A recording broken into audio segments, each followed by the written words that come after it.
How's it going? This is Ricardo, and in this video I'll show you how to remove the heatsink on a Dell XPS 12-9Q33. If you're looking for parts for this laptop, go to our website and use this coupon for a 5% off discount.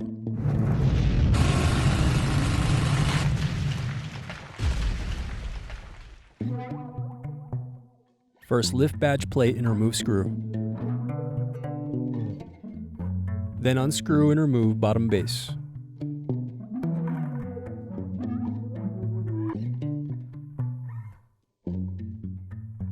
Now unscrew and disconnect battery.